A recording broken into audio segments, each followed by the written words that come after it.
Wanita ini ditemukan tidak bernyawa dengan luka tusuk lebih dari 30 kali. Yuk bahas.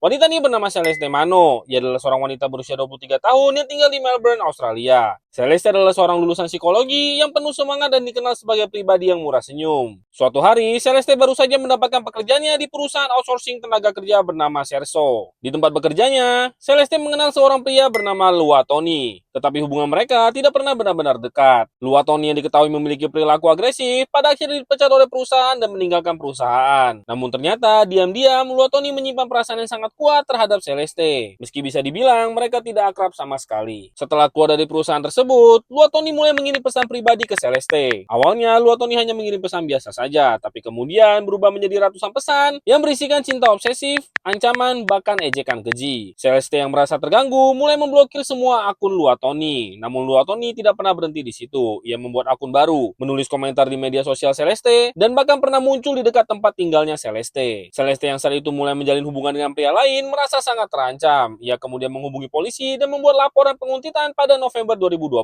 Tapi seperti banyak kasus penguntitan lainnya, permintaan perlindungan tidak segera diproses. Polisi tidak mengeluarkan perintah penahanan karena dianggap belum cukup bukti ancaman secara langsung. Hingga akhirnya, pada tanggal 16 November 2020, sekitar pukul 4 pagi, Lua Tony menyelinap ke rumah Celeste. Ia memecahkan jendela kamar tidur, kemudian menghampiri Celeste dengan pisau lalu menyerangnya saat Celeste sedang tertidur. Ibu dari Celeste yang tidur di kamar sebelah mendengar jeritan putrinya. Namun saat ia datang menghampiri, semuanya sudah terlambat. Lua Tony telah menusuk Celeste lebih dari 30 kali dan meninggalkan tubuhnya dalam kondisi mengenaskan. Polisi tiba tak lama setelah kejadian. Saat mereka tiba, Lua Tony bahkan tidak berusaha melarikan diri. Ia pun kemudian ditangkap dan diinterogasi. Dalam proses interogasi, Lua Tony mengaku melakukan pembunuhan karena merasa dikhianati dan ditolak oleh Celeste. Dan atas dasar rasa sakit hati inilah, Lua Tony memutuskan untuk menghabiskan nyawa Celeste. Kasus ini mengguncang publik Australia dan membuat ribuan orang menandatangani petisi agar hukum terhadap penguntitan diperketat. Keluarga Celeste menyuarakan kemarahan mereka terhadap sistem hukum yang gagal melindungi anak perempuan mereka. Meskipun sudah ada bukti jelas bahwa Lua Tony adalah ancaman serius bagi Celeste. Pada tahun 2023, setelah menjalani proses hukum panjang dan pemeriksaan kejiwaan, Lua Tony mengaku bersalah atas pembunuhan Celeste Mano. Hakim kemudian menjatuhkan hukuman penjara seumur hidup tanpa kemungkinan bebas bersyarat. Dan inilah wajah asli dari Celeste.